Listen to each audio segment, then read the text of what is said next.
Welcome back to some more AP World History. Now we're going to wrap up our look at the Sui, Tang, and Song dynasties in post-classical China by looking at how they interacted with their neighbors. Now, to start off, we'll take a look at the northern barbarians, who the Chinese have the most interactions with. The major group to the north of them is a group of nomad pastoralists that are known as the Xiongnu. And they threaten northern China constantly, and this is because they are a pastoral people, so they roam around, and it's that conflict that we've seen since the beginning of civilization of, well, what happens when pastoralists and farmers interact?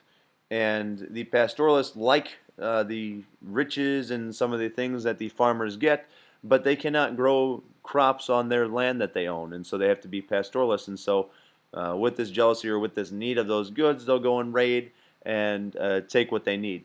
And they are pretty superb warriors compared to what the Chinese are able to muster at this time. And so, what will happen is the Chinese developed a tribute system. Um, where a foreign country or a foreign kingdom or a group of people is supposed to acknowledge how awesome China is and that they're the best of all the nations in the world at the time. No one can hold a candle to them, and they're supposed to accept China and their all powerfulness. Now, in reality, yeah, the leaders might do this slightly, but there are times like the Xiongnu, some of the leaders in the Xiongnu will say, no, we're not going to do that. You can just pay us. And really what all this was a bribe anyways, to say, hey, don't attack us, play nice with us, we'll trade with you, we'll try to keep everything positive. And it does, although it's kind of like a fake agreement, or it's bribery, it really does work to bring some peace between the northern tribes and China. But when China doesn't pay their tributes to the Xiongnu, then it causes a problem. The Xiongnu come in and take what they believe it should be theirs. And so this will lead to a divide between northern and southern China, where the northern Chinese kind of look at the Xiongnu and the barbarians as not the worst people in the world, and they adopt some of their culture. There's some mixing there. While those in southern China who aren't as close to them, don't experience them as much, absolutely despise the barbarians and want to just focus and try to make things like they were back in the day in the Han Dynasty, where it was all just Chinese people and not other Asians coming in.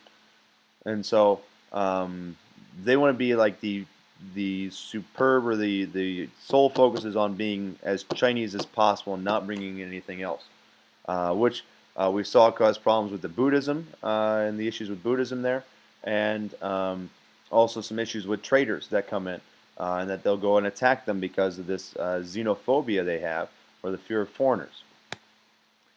Now, China's closest neighbor and most long-lasting neighbor, or not long-lasting, but long-lasting ally or neighbor is Korea.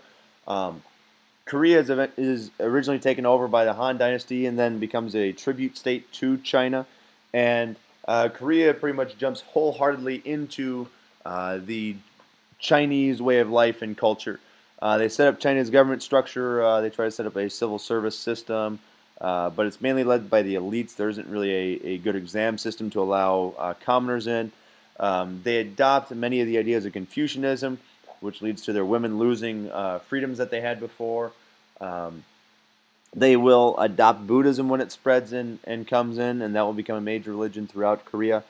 And they will also base their alphabet on the Chinese alphabet, although they do make their own modifications to it, and we'll take a look at that in comparison to Chinese at the very end of this lesson. Now, the next major kingdom around China at the time is Japan, and they're the island nation off the coast of China. And China never conquers them, but they do have a close tie with China, or Japan does have a close tie with China, because China will become a tribute state temporarily in its lifetime when the government is united, and the emperor tries to base the governmental system off of the Chinese bureaucracy. However, this doesn't turn out too well for the Japanese, not that it leads to major problems, but the Chinese or the Japanese couldn't really control their state as it was as it began, and the new bureaucracy and everything else still struggles and um, leads to an unsuccessful adoption of that version of Chinese culture.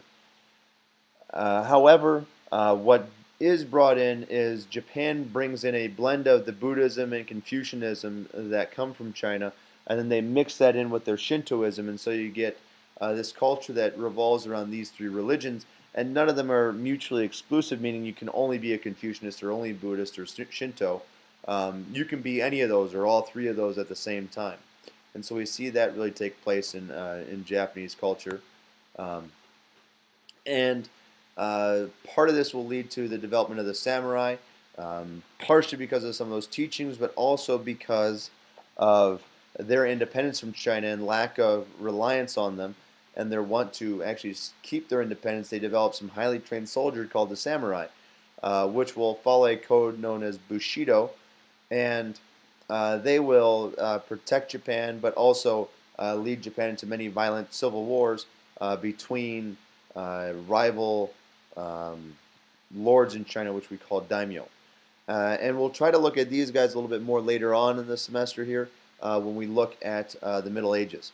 And we'll kind of compare these samurai to what we view as the medieval knight. Also with this, we have women in China because of the lack of major development of Chinese culture in Japan, because they're never taken over fully. They will keep rights for women for the most part, try to keep them protected and not abusing the relationship as much as you might see in some other very patriarchal systems. This isn't to say that Japan wasn't patriarchal, but they let women keep some of their rights. And the spread of culture and information between Japan and China will also lead to their language known as Tanka being developed, which again, this is another one we'll look at the very end here. And then the last major neighbor we need to know about is Vietnam, and they are to the south of China. And the elites in Vietnam really, really, really love the Chinese, want to look like the Chinese, want to act like the Chinese, want to be the Chinese, and so they tried to bring the Chinese in to help them out. And that will make Vietnam a tribute state. And they'll eventually get their own independence after the Tang Dynasty falls because the Song can't hold on to them.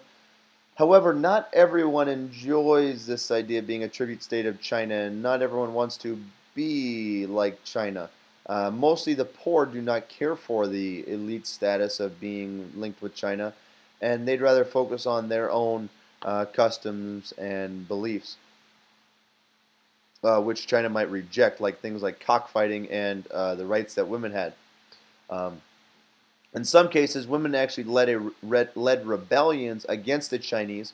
The two most famous leaders are the Trung sisters, who successfully repelled the Chinese initially, but then the Chinese came with a larger army and kind of knocked them out. But they are viewed as two national heroines of Vietnam. And so, as you can see here, looking at the neighboring regions, they all bring in something of China, whether it's their goods or their culture, a lot of it being Confucianism or the Buddhism that spreads into China being spread to these new areas. They bring in a lot of that stuff, and so we have a lot of interaction here. But you can also see China doesn't really control them. They lose control. They're never able to fully control them. And so most of them or all of them become tribute states in some way. So China has a little bit of control, but not a ton. As long as or unless they keep up with those payments. And so this concludes our look at China for this time. However, we will be looking at China again when we get to the Mongols and the Ming Dynasty's defeat of the Mongols later on in this time period.